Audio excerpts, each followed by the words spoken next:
Bapak Ibu PKLU GPIB yang dikasihi oleh Tuhan,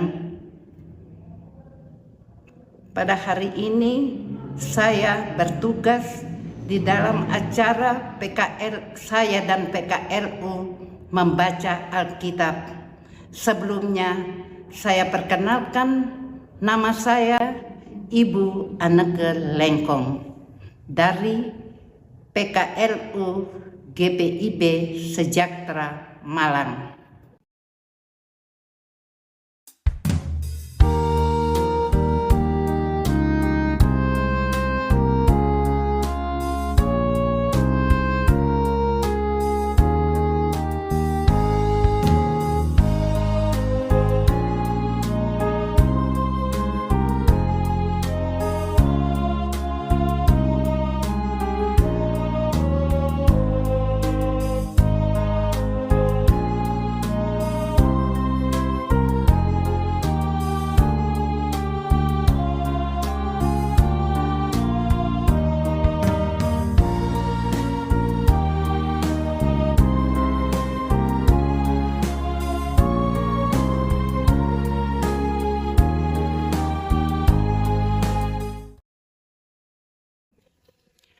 Bapak Ibu yang dikasihi oleh Tuhan Yesus, sebelum kita membaca firman Tuhan, marilah kita berdoa untuk mohon bimbingan Roh Kudus.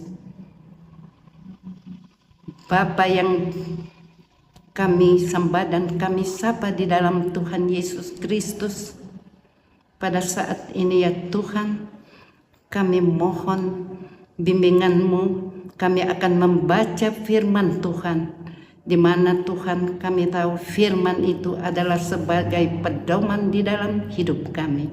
Untuk itu ya Tuhan, kami mohon urapi hamba-Mu ini dengan kuasa Roh Kudus, agar supaya Tuhan membukakan hati pikiran kami untuk mengerti, memahami akan arti daripada firman Tuhan dan kehendak Tuhan, serta kami melakukannya di dalam kehidupan kami hari lepas hari. Berfirmanlah ya Tuhan, karena hamba-Mu sudah siap untuk mendengar. Terpujilah Tuhan. Amin. Bapak Ibu yang dikasihi Tuhan, bacaan kita hari ini terambil dari Injil Lukas 10 ayatnya yang 32 yang mengatakan, demikian pula seorang Lewi datang ke tempat itu. Ketika ia melihat orang itu, ia melewatinya dari seberang jalan. Berbahagialah orang yang mendengar firman Tuhan dan melakukannya. Terpujilah Tuhan Yesus. Amin.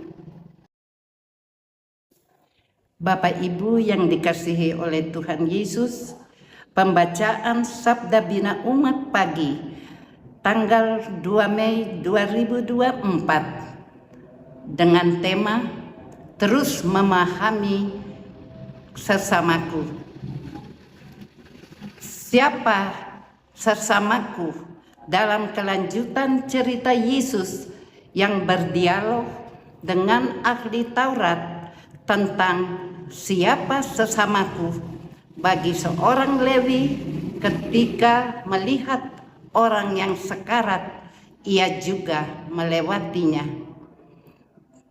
Dari cerita ini, pemahaman dan konsep tentang sesamaku, mau siapapun dia, orang awam ataupun orang terpelajar ataupun rohaniawan, adalah terbatas.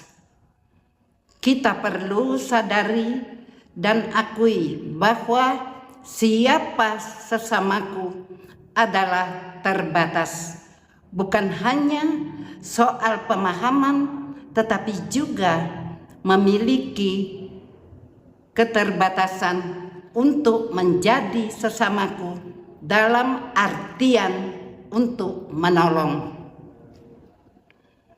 Namun itu bukan untuk menjadi pembenaran atas apa yang kita lakukan soal sesamaku, tetapi mengajak kita untuk berusaha lebih baik dalam memahami tentang sesamaku, supaya kita terus berusaha menjadi sesama lebih luas, bahwa sesamaku adalah juga orang asing, orang yang sama sekali kita tidak kenal.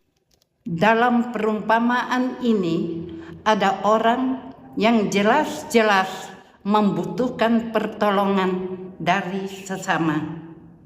Oleh karena itu, cerita Yesus,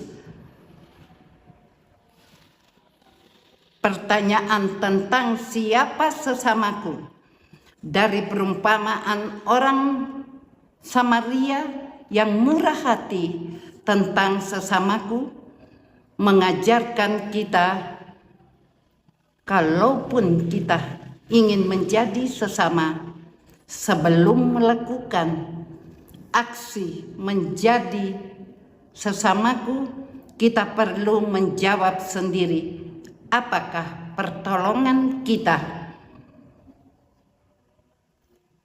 apakah tepat sasaran, tepat guna membangun dan mendidiknya. Mengapa hal ini penting? Karena ketika membaca kelanjutan cerita Yesus ini, kita akan menemukan apa yang dibuat dan dilakukan oleh orang Samaria yang menjadi sesamaku.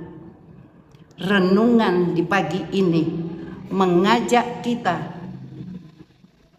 sebelum menjalani aktivitas hari ini, firman Tuhan membekali, melengkapi, dan mengajak kita untuk mengerti tentang siapa sesamaku dan terus belajar memahami sesamaku lebih luas lagi, dan mau menjadi sesamaku dalam aktivitas dan aksi kita pada hari ini. Tuhan Yesus memberkati. Amin.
Mari kita berdoa.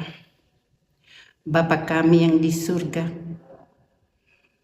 tak putus-putusnya kami mengucap syukur karena kami merasakan penyertaan Tuhan di dalam kehidupan kami. Tak henti-hentinya kami merasakan pengawalan dan penyertaan Tuhan. Terima kasih Tuhan, karena berkat anugerah-Mu senantiasa kami rasakan ya Tuhan.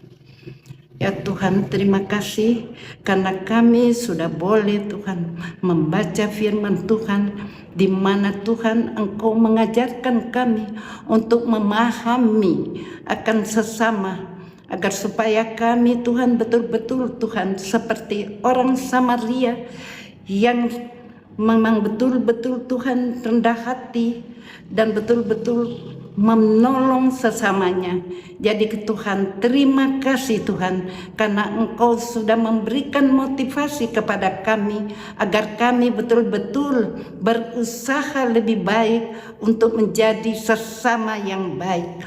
Tolong Tuhan, terima kasih sekali lagi Tuhan, karena firman-Mu ini betul-betul memberikan kami supaya betul-betul kami memahami akan keberadaan orang yang membutuhkan pertolongan, agar kami boleh meneladani orang Samaria yang betul-betul Tuhan baik hati. Terima kasih Tuhan, biarlah kami senantiasa Tuhan tidak hanya menjadi pendengar yang setia, tetapi lebih dari itu Tuhan, biarlah kami melaksanakan wujud nyatakan firman Tuhan itu di dalam kehidupan kami hari lepas hari seturut dengan kehendak-Mu. Inilah doa kami Tuhan yang jauh dari sempurna. Dalam nama Yesus kami sudah berdoa dan mengucap syukur. Amin.